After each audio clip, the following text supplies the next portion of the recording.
moriega ringi ngai no mwega ende ciothe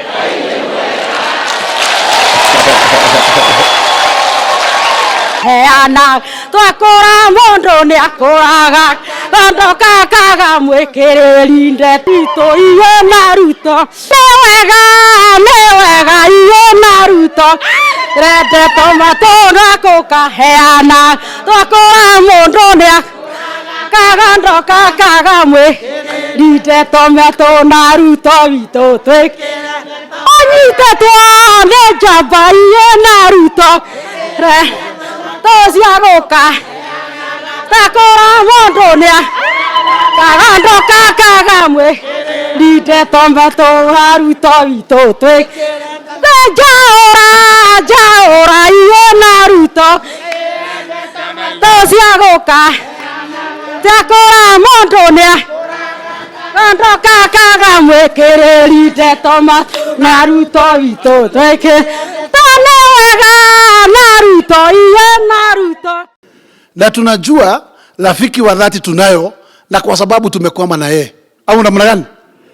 Na ni kweli tumekwama na Ruto kwa sababu naye Ruto amekwama na sisi. Au namna gani? Kwani mnafikiri tungekuwa na kiti ya rais?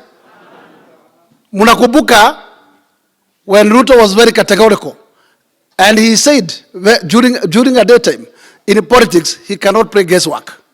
Au namna gani? Na alisema mimi sitauliza hiyo kubwa. Wewe Mudavadi na Uhuru ngang'anenieni hiyo. Mimi munacha hapa chini. Lakini huyo mzee mwingine, hiyo rafiki yenu unamuona watembelea huko.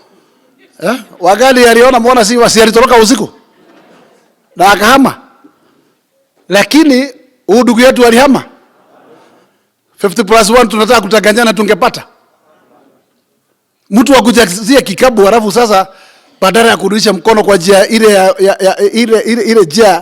ile njia ya kunyorosha mkono, wewe unataka kumrudishia kikabu na mawe. Hiyo ndio shukrani? Sisi ni watu wa Mungu. Na kwa sababu nimesikiza pastor wa leo asubuhi na vile alitupeleka wegore agona ke na wega dore agona u.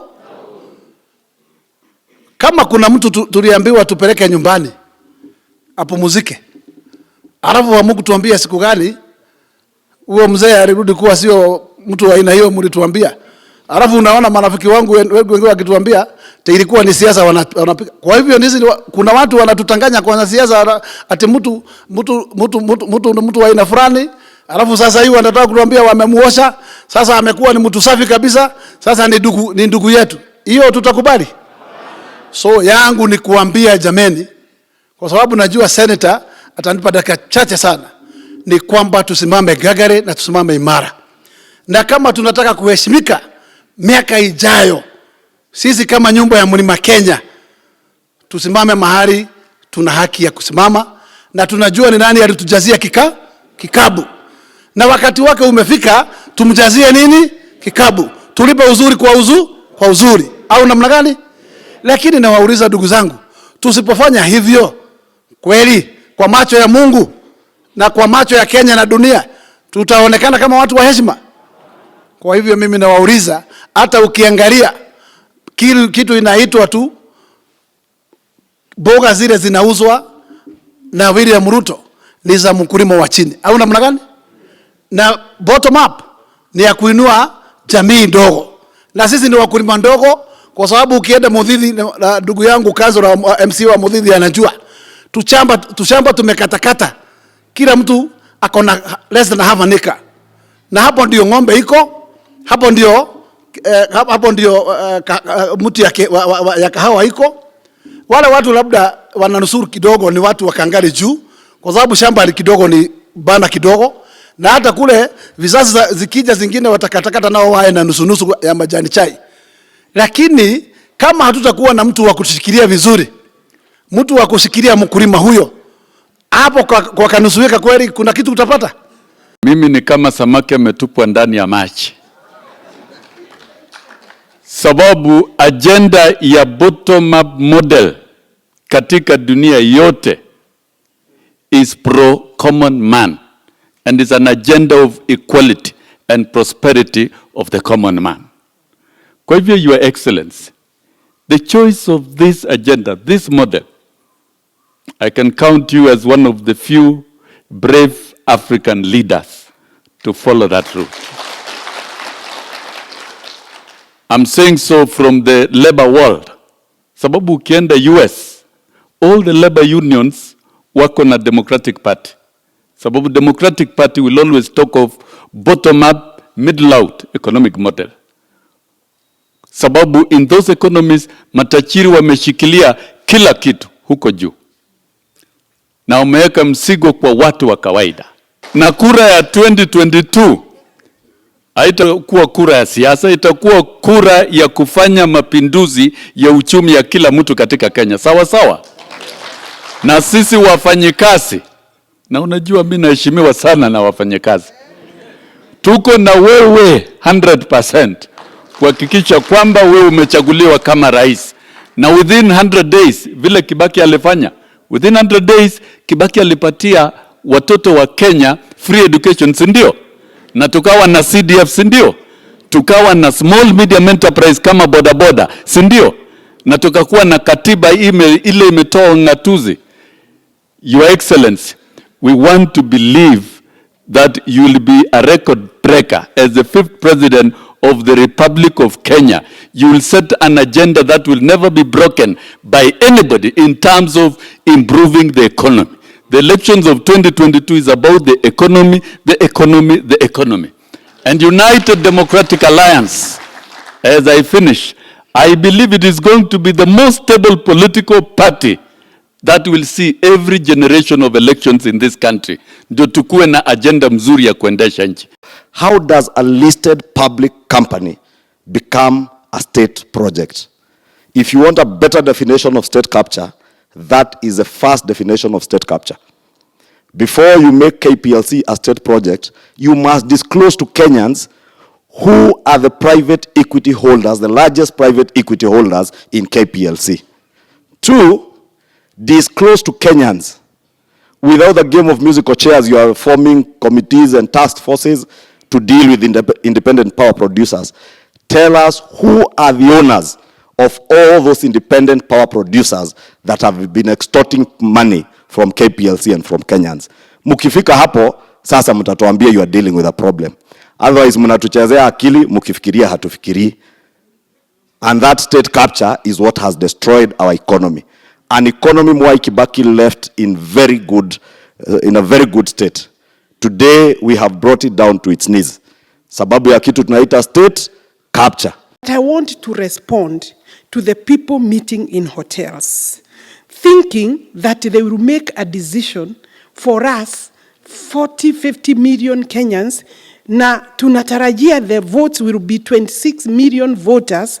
You meet in Safari Park, alafu you go to Mombasa, then you go to some other places, thinking that you will make a decision regarding how we shall cast our ballot. My friend, I think that is a strategy that applied in 1963. That strategy cannot apply in 2022. We are making our decision regarding our vote. Ni sisi tutaamua wenyewe mahasra, na tumeshasikia maneno ya bottom up. Kuuda uchumi kuanzia chini kupeleka juu. Pesa iingie mashinani, watu vijana, na nimeona hiyo kijana ya university hapa, vijana wapate ajira, mama mboga kazi yake ipate fedha, vijana wa bodaboda waache kuwa criminalized. You know, even they cannot do their business because every time the police are there, even making the environment, quiet and friendly, like even releasing all the boda. Your Excellency, my boda, half of our boda bicycles are in the police custody. You even wonder, how are they even bothering with the small business people? Mama mboga saa yote anasukumwa na watu wanasemanga kajo. County government was supposed to be coming with more friendlier laws and environment. Ndio mtu mama mboga mwenye kiosk akilipa anajua services are also being rendered, and that there is accessible money through which we can build more businesses, more enterprises kutoka chini kwenda juu, na they cannot understand this language. We need people who will put governance mechanisms in place to take money back to the owners of the money of the country. Na hawa wananchi, hawa wa Kigumo, hawa wa Mombasa, hawa wa Masabit, hawa wa kila pahali ndio wananchi. Nuyo wananchi na nitokwenda definition ya wananchi na wenye inchi. Tunataka hiyo definition, Your Excellency, kwa sababu kuna watu wamefikiria inchi ni yao. Sisi hatujui, tunajua, and we know what we want. We know the good leadership. We can identify. Uwezi kuwa baba yako alikuwa, sasa ndugu yako ndiye nini, mwingine sasa huko upande mwingine baba miaka 24 na unafikiria sisi ni wajinga. Hasa ona kutaki thiete wega na kutiari kwega. Unajua Your Excellency, wewe unazungumza kuhusu bottom up na unakasirisha watu wengi. Wacha nikuambie serious siku ya leo. Hao watu wanakasirika sana ni mabroker. Sababu brokers don't believe in work. That is why you can hear them criticizing the wheelbarrow. Unajua wheelbarrow ni ishara ya kazi. Na kama kuna kitu broker hapendi ni kutoa jasho. Yeye anataka kula tu ya wengine. Na ndio uliona wengine, mimi nilikuwa naona wamekaa kwa hoteli, mnafanya makosa ati mnawaita billionaires. Those are not billionaires. Those are brokers. Unajua billionaire ni mtu anafanya kazi yake mpaka inaonekana, inajulikana. Lakini watu wamekula tenda ya Kenya kutoka 1963 mpaka saa hii. Those ones cannot be referred to as billionaires. Na ndio maana hawataki history yako. Because wewe unaongea unasema we want an economy that is going to work for all the 47 million Kenyans. Those ones don't believe in such things. Hawa wanataka hawa wafanye kazi, wakiona wananchi hivi wanaona ni punda zao za kazi. Wawakusanyie ushuru au wakuje waikule 10% ikiwa hapa Nairobi. Halafu wangojee kila uchaguzi wanasponsor kama mtu.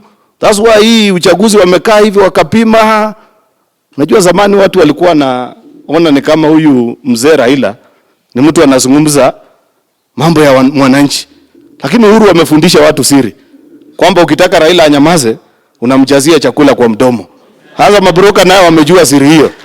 Ndio naona wanampeleka kwa mahoteli kubwa, wanamjazia kemsa na nini, mzee ametulia sasa. Sasa ndio mtetezi wa wanyanyasaji wa wananchi. Sisi tunawaambia bottom up is about uplifting the ordinary citizens. Kwa wale wanaohusika na mambo ya mafuta katika wizara wizara ya mambo ya petroli na mafuta, ile cartel ya ufisadi iko pale, ndio inasababisha bei ya mafuta hapa Kenya kuzidi bei ya mafuta Uganda, na hiyo mafuta inapitia Kenya ikienda Uganda. Jameni, unaweza kutueleza vipi ati bei ya mafuta hapa Kenya mahali ni karibu na mahali mafuta inatoka iko bei juu kuliko Uganda, na Uganda inachukua mafuta kutoka hapa kwetu? That is the explanation that Kenyans want to know. The corruption cartel at the Ministry of Petroleum should explain to Kenyans why dealers have increased their profits from 9 shillings to 12 shillings.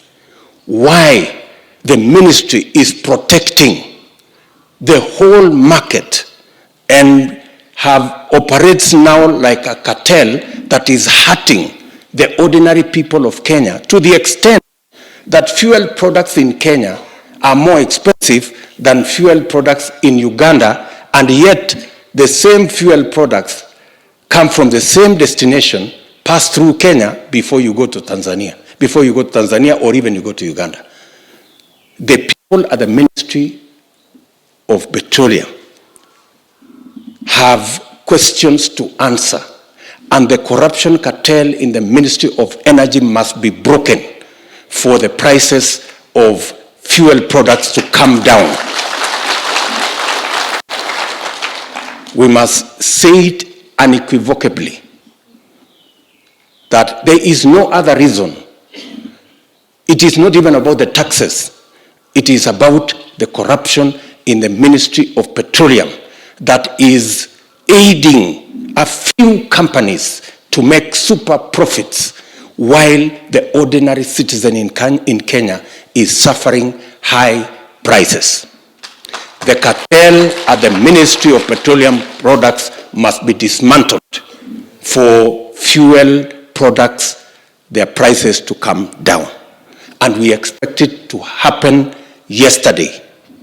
We do not expect it to continue because there is no reason why fuel products in Kenya are higher in terms of price than in our neighboring countries. Yet the fuel products pass through Kenya to those other countries.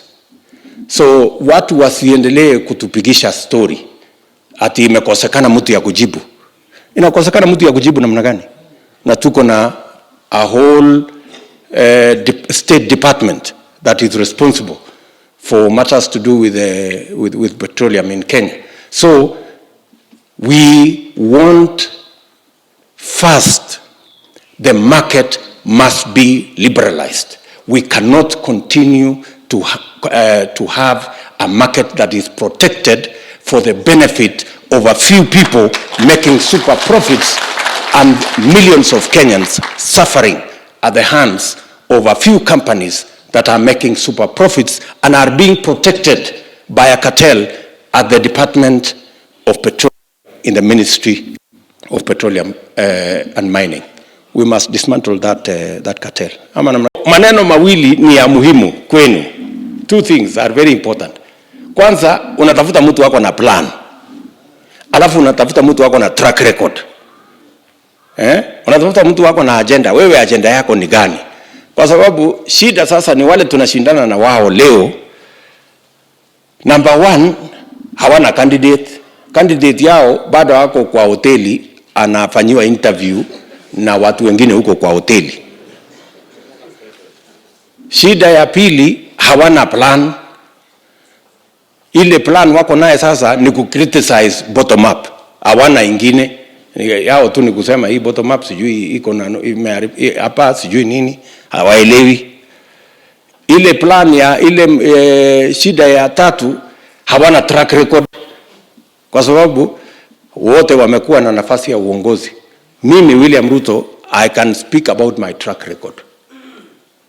Kutoka nikiwa mjumbe, nikiwa waziri wa elimu, nilianzisha hii TTI ambayo tunaendesha naye saa hii, nikiwa waziri wa kilimo, nikaweka subsidy ya fertilizer ambayo napanga kuiendelesha, nikiwa naibu wa rais, nimeshirikiana na Uhuru, tumejenga reli, tumejenga barabara, tumeunganisha stima, TTI ndio hiyo tumejenga. Hawa watu wengine wakuje na track record yao. Usiseme ati utafika tu leo, hujawahi kufanya kitu yoyote, alafu unasema tukupatie utafanya. How do we know?